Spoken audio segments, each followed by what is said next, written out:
कक्षा द्वादशी में लेखा शास्त्र विषय के अंदर जो पहला पाठ चल रहा है साझेदारी का सामान्य परिचय, इसमें मैंने आपको बहुत से सवाल वगैरह बताए हैं। अब आज का जो टॉपिक है उसमें ये है कि पूंजी अनुपात ज्ञात करके लाभों को बांटना। साझेदारों द्वारा जो लाभ बांटा जाता है वो साझेदारी संलेख में कभी कभी ये लिखा होता है कि पूंजी अनुपात के अंदर लाभ को बांटा जाए। तो पूंजी अनुपात कई बार निकालना पड़ता है। जो शुरुआत की पूंजी है वही पूंजी नहीं होती है लास्ट तक। साझेदार कभी पूंजी निकाल लेते हैं, कभी और लगा देते हैं। तो इस कंडीशन में प्रोडक्ट मेथड के द्वारा पूंजी अनुपात निकाल करके लाभों को बांटा जाएगा। इसको हम एक सवाल के माध्यम से समझेंगे। पी और एस ने 1-1-16 को क्रमशः 1,000 रुपये और 10,000 रुपये से व्यापार प्रारंभ किया। ये शुरू में इन्होंने पैसा लगाया है 1,000 और 10,000। 1-3-16 को पी ने 4,000 की अतिरिक्त पूंजी लगाई और उसी दिन एस ने 3,000 रुपये निकाले हैं। तो एक पार्टनर है पी, उसने तो 4,000 रुपये अतिरिक्त पूंजी लगाई है और दूसरे ने 3,000 की पूंजी निकाली है। सी तथा सी ने 1 जुलाई 2016 को 15,000 रुपये की पूंजी के साथ फर्म में प्रवेश किया। एक नया पार्टनर जो है वो 1 जुलाई 2016 को आया है और उसने 15,000 की पूंजी लगाई है। ठीक उसी दिन पी और एस ने क्रमशः 6,000 और 5,000 की अतिरिक्त पूंजी लगाई है। तो इसमें पार्टनरों ने पूंजी लगाई भी है, निकाली भी है, नया पार्टनर भी आया है। तो इस तरह से ये पूंजी लगाने की और निकालने की सूचना दे रखी है। अब हमें लाभ हानि पूंजी अनुपात में विभाजित किए जाते हैं और वर्ष 2016 के लाभ 29,800 रुपये थे। पूरी गणना करते हुए लाभ विभाजन खाता बनाइए। तो अब इसमें सबसे पहले हमें पूंजी अनुपात निकालना होगा और पूंजी अनुपात निकालने की इसमें हम प्रोडक्ट मेथड काम में लेंगे। तो पूंजी अनुपात की गणना गुणनफल विधि के द्वारा करेंगे। तो ये सारणी बनानी है जिसमें डेट, फिर अमाउंट, जिसमें 3 कॉलम हो जाएंगे पी एस सी पार्टनर के हिसाब से, फिर पीरियड का कॉलम आ जाएगा, फिर प्रोडक्ट जिसमें पी एस सी इनके अलग अलग कॉलम आ जाएंगे। तो सबसे पहले 1 जनवरी 2016 को 1,000 और 10,000 की पूंजी लगाई है। तो वो लिखेंगे 1-1-16 को 1,000 और 10,000। सी उस समय नहीं आया था इसलिए डैश लगा देंगे। फिर आगे 1 मार्च 2016 को पी ने 4,000 की अतिरिक्त पूंजी लगाई है और उसी दिन एस ने 3,000 रुपये की पूंजी निकाली है। तो 1-3-16 को 4,000 रुपये पी के कॉलम में आ जाएगा और एस के कॉलम में माइनस में आ जाएगा 3,000, क्योंकि इसने ये पूंजी निकाली है। सी के कॉलम में डैश। फिर आगे 1-7-16 को 15,000 रुपये की पूंजी के साथ नया साझेदार सी आया है।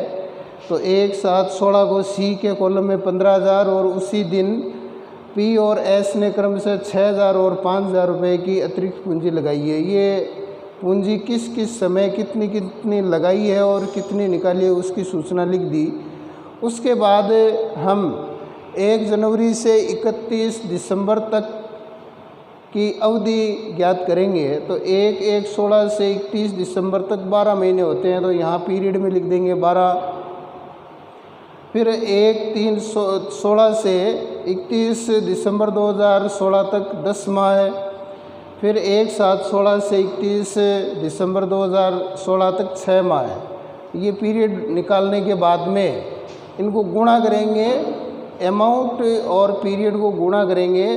तो पी के कॉलम में 1,000 इंटू 12 से 12,000 और 10,000 इंटू 12 से 1,20,000। फिर दूसरा 1-3-16 को जो पूंजी लगाई है उसमें पी के कॉलम में 4,000 इंटू 10 से 40,000 और एस के कॉलम में 3,000 इंटू 10 से 30,000। ये माइनस का होगा क्योंकि एस ने पूंजी निकाली है।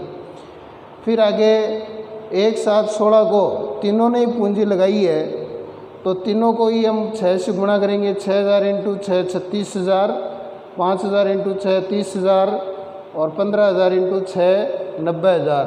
तो इस प्रकार से ये हमने प्रोडक्ट निकाल लिया। अब प्रोडक्ट निकाल करके इनको जोड़ करेंगे, तो जोड़ करेंगे तो 12,000, 40 और 36 यानी 88,000 इनकी टोटल होगी, और एस की टोटल हो जाएगी 1,20,000 और सी की हो जाएगी 90,000। अब इनका अनुपात निकालेंगे, तो 88,000 अनुपात 1,20,000 अनुपात 90,000, तो इनका अनुपात हो जाएगा 44, 60 और 45। टोटल अनुपातों का योग होगा 149। अब इसके बाद में हम profit and loss appropriation account बनाएंगे, यानी लाभों को बांटने के लिए नियोजन खाता तैयार करेंगे। आपको सवाल में दिया हुआ है कि लाभ वर्ष का 29,800 है, वो लिख देंगे बाय नेट प्रॉफिट 29,800। फिर इसको बांटना है, और बांटने के लिए पूंजी अनुपात के आधार पर बांटना है, और पूंजी अनुपात हमने निकाल लिया है, तो इन अनुपात के आधार पर इस राशि को बांटेंगे। तो पी का जो लाभ होगा वो 44/149, क्योंकि 44 इसका अनुपात है और कुल अनुपात का योग है 149 गुणा 29,800, तो ये आएगा 8,800। एस का 60/149 इंटू 29,800 से 12,000, और सी का हो जाएगा 45/149 इंटू 29,800 से 9,000। तो ये 29,800 रुपये हमने इस प्रकार से पूंजी अनुपात में लाभों को बांटा है। चौथे सवाल के बाद में अब हम अगला प्रश्न अंकित 5वां प्रश्न देखते हैं। इसमें आपको लाभ हानि नियोजन खाता बनाना है। सवाल में है कि ए और बी 7 और 3 के अनुपात में लाभ बांटते हुए साझेदार है। इनका जो लाभ हानि अनुपात है वो 7 और 3 का है। 1/4/16 को उनकी पूंजी क्रमशः 1,00,000 और 40,000 रुपये है। पूंजी और आहरण पर 10% की दर से ब्याज देना है। व्यय को 1,000 रुपये प्रति माह वेतन दिया जाता है।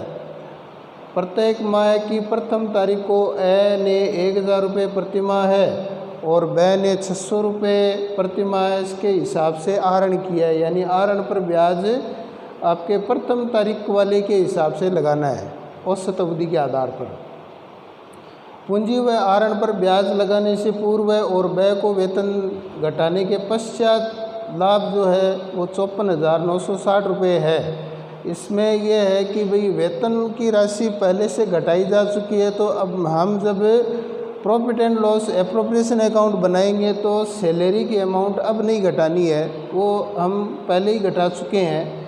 शुद्ध लाभ पर 5% की दर से ए को कमीशन देने का प्रावधान है, तो ये जो कमीशन देंगे वो घटाने के बाद के लाभ का है, इस पर ध्यान देना है। तो इसका मतलब है कि 5/105 के हिसाब से आपको कैलकुलेशन करनी है।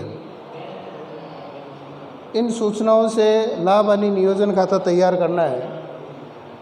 Profit and loss appropriation account पहले फॉर्मेट बनाएंगे जिसमें पर्टिकुलर अमाउंट डेबिट और क्रेडिट साइड है। सबसे पहले जो लाभ दिया हुआ है 54,960 रुपये वो लिखेंगे बाई नेट प्रॉफिट 54,960 रुपये।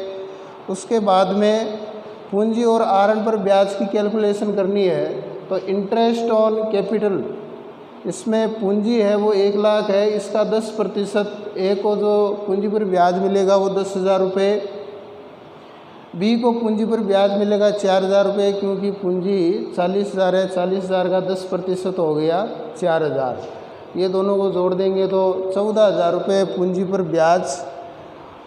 फिर आहरण पर ब्याज है, आहरण पर ब्याज इधर आएगा क्रेडिट साइड में बाई इंटरेस्ट ऑन ड्रॉविंग। ए का आहरण कुल कितना होगा 1,000 रुपये प्रति माह है, तो पूरे वर्ष का हो गया 12,000 गुणा 10 यानी 10% की रेट है, और 6.5 यानी औसत अवधि लेनी है अपने को। प्रत्येक माह की प्रथम तारीख को आहरण करने पर, जैसे मैंने आपको पहले बताया था कि प्रथम तारीख को यदि आहरण करता है तो 6.5 महीने का औसत ब्याज लगता है, तो गुणा हो जाएगा 6.5 बट्टा 100 गुणा 12, तो इसको हम हल करेंगे तो आएगा 650 रुपये। इसी प्रकार व्यय ने 600 रुपये प्रतिमाह के हिसाब से आहरण किया है, तो 12 महीने का हो गया 7200 गुणा 10% दर है गुणा 6.5 औसत अवधि बट्टा 100 गुणा 12, तो इसकी को हल करेंगे तो आएगा 390 रुपये। इस प्रकार से इंटरेस्ट ऑन कैपिटल लिख दिया हमने और इंटरेस्ट ऑन ड्रॉविंग, ये दोनों ब्याज की कैलकुलेशन करके हमने लिख दिया है। अब वेतन हमें इसमें नहीं लिखना है, क्योंकि ये वेतन जो है वो पहले से घटाया जा चुका है। अब इसकी कैलकुलेशन पहले कर लेंगे, जैसे 54,960 और इन दोनों को जोड़ेंगे तो 56,000 रुपये क्रेडिट साइड आएगा, उसमें से 14,000 रुपये इंटरेस्ट ऑन कैपिटल घटा देंगे तो 42,000 रुपये बचेगा। अब 42,000 रुपये का 5/105 के हिसाब से ए को कमीशन दिया जाएगा। ये 5/105 क्यों है? क्योंकि इसमें लिखा है ऐसा कमीशन घटाने के बाद, यदि ये लैंग्वेज लिखी हो तो 5/105 करना है। और मान लीजिए वो कमीशन 10% है तो 10/110 होगा, तो ये कैलकुलेशन करने पर आएगा 2,000 रुपये। तो 42,000 में से 2,000 रुपये का कमीशन ए को दिया जा चुका है, तो पीछे बचेंगे 40,000 और इन 40,000 रुपये को हम दोनों में बांट देंगे और दोनों को बांटने का अनुपात है 7 और 3 का।